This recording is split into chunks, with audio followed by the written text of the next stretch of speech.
વાગરાના સાયખા જીઆઈડીસીમાં કેમિકલયુક્ત પાણીએ ખેડૂતની જિંદગી વિનાશ તરફ ધકેલી. જમીન બળી, પાક નાશ, તંત્ર મૌન કેમ? વાગરાના સાયખા જીઆઈડીસીમાં અનેક વર્ષોથી ઔદ્યોગિક પ્રદૂષિત ગંદકી કેમિકલ વચ્ચે વસવાટ કરતા ખેડૂતો માટે આ વિસ્તારો વિકાસના નામે વિનાશનું જ માધ્યમ બન્યા છે. અહીં સ્થિત કોમન ઇન્ફ્લુએન્ટ ટ્રીટમેન્ટ પ્લાન્ટ CTPની કાચી વ્યવસ્થા અને તંત્રની નિષ્ક્રિયતાના કારણે સિંચાઈની આશા રાખનારી ધરતી આજે કેમિકલની ઝેરઝાર ભળેલી ભૂમિમાં ફેરવાઈ છે. જે ક્યારેક પાકો ખેતી થતી હતી તે ખેતરો આજે કેમિકલના દાહથી સૂકા પડી ગયા છે. જમીન હવે સુકાઈ અને બંજર છે અને ખેડૂતના સપના ખાક થયા છે. સાયખા ગામના સર્વે નંબર 552 નજીકના અનેક ખેતરોમાં સતત કેમિકલયુક્ત પાણી ભરાતું રહે છે. ખેડૂતોના જણાવ્યા અનુસાર વર્ષોથી CTP લાઇનમાં વારંવાર ભંગાણ થતાં કેમિકલ સીધું ખેતરોમાં પ્રવેશી જાય છે.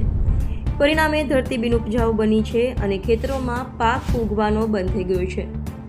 સ્થાનિક ખેડૂત રાજુભાઈએ જણાવ્યું કે હું ખેતરમાં કામ કરવા જાઉં છું ત્યારે આ કેમિકલવાળા પાણીમાં મારા પગમાં કેમિકલના સ્પર્શથી બળતરા થાય છે. હવે હું પોતાનું ખેતર પણ નિહાળી શકતો નથી. તેમજ સીતાબેન અને દિનેશભાઈ રાઠોડ જેવા અનેક ખેડૂતોની જમીન પારંપરિક રીતે નાશ પામતી નજરે પડી છે. આ જમીન પર ઉગતો જીવંત પાક હવે ભવિષ્ય થઈ ગયો છે. એક એવી ભવિષ્યવાણી જેમાં અનાજ નહીં પણ ઝેર ઉપજશે. આ એક એવી વિકટ પરિસ્થિતિ છે જેમાં ખેતી બગડી, જમીન નાશ પામી અને લોકોનું આરોગ્ય જોખમમાં આવી ગયું છે. આ કેમિકલયુક્ત પાણી ભૂગર્ભ જળમાર્ગોમાં ભળી રહ્યું છે, જેના કારણે સ્થાનિક રહેવાસીઓમાં ચામડીના રોગો, આંખોમાં બળતરા, શ્વાસની તકલીફ જેવી સ્વાસ્થ્ય સમસ્યાઓ વધી રહી છે. હાઈકોર્ટ સુધી પ્રશ્ન ઉઠી ગયો છતાં તંત્રના નકારાત્મક અને નિષ્ક્રિય વલણમાં ફેરફાર નથી.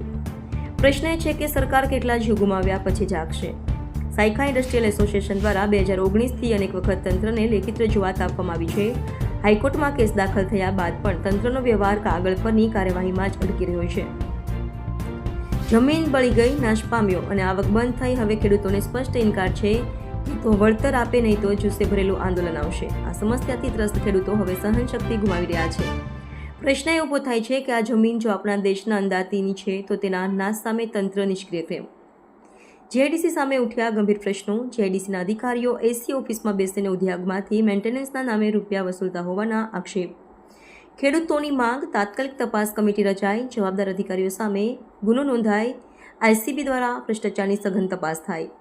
આ મુદ્દો માત્ર સાયખા જીઆઈડીસી સુધી મર્યાદિત નથી. આ એક ચેતવણી છે કે જો આજે ઉકેલા નહીં લવાયો તો આવતીકાલે સમગ્ર પ્રદેશ ભયાનક પર્યાવરણીય દુઃસ્વપ્નમાં ફેરવાઈ શકે છે. સરકાર અને તંત્ર હવે સમય ગુમાવ્યા વિના તાત્કાલિક અને નક્કર પગલાં ભરવા જોઈએ, નહીંતર તે દિવસ દૂર નથી જ્યાં ભૂમિપુત્રો વલણ છોડીને વિનાશ તરફ ધકેલાય. તંત્રના ડહાપણ સામે પ્રશ્નચિહ્ન છે. તમારું શું કહેવું છે? તમારું આવિષ્કાર કયા પાયા પર ઊભું છે? વિકાસ કે વિનાશ? મારી જીવવાની ને બહુ ગંડો ચાલે એટલે કારણ પગના બળતરા થાય છે. ચાલે એટલું પાણી ગંદુ ખરાબ છે. તમારે એની અંદર કોઈ વસ્તુ પકાવી હોય તો કોઈ વસ્તુ પાકે કંઈ પાક થયો નથી. જમીન આજની તારીખે ખલાસ જ થઈ જાય છે. તમે જ્યારે અંદર પાણીમાં ઉતરો તો તમને કંઈક તકલીફ થાય છે? પગમાં કંઈ ખબર પડે છે? બળતરા થાય છે. પાણી અંદર પોતે ફેલી ગયું. તમને કોઈ કંપની પર શંકા ખરી આ બાબતમાં? કોઈ કંપની કોઈ માટે મૂકવા નથી દેતી. કોઈ જવાબ સીધા આપતા નથી. આનું નિરાકરણ નહીં આવે તો આગળના પગલાં તમારા શું રહેશે?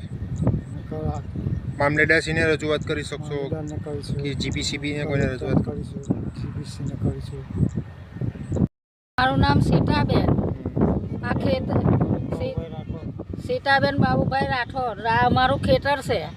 હવે ખેતર મેં 3 વર્ષથી કેમિકલનું પાણી આવે છે. એની અંદર 3 વર્ષથી કંઈ જ પાકતું નથી. એકલું જમીન જ બળી ગયેલી છે. હવે આનું અમારે છે ને કંઈ ને કંઈ બી વળતર જોવે એટલે જોવે જ. તમે જઈ કહે ને તો અમે જવા તૈયાર છે.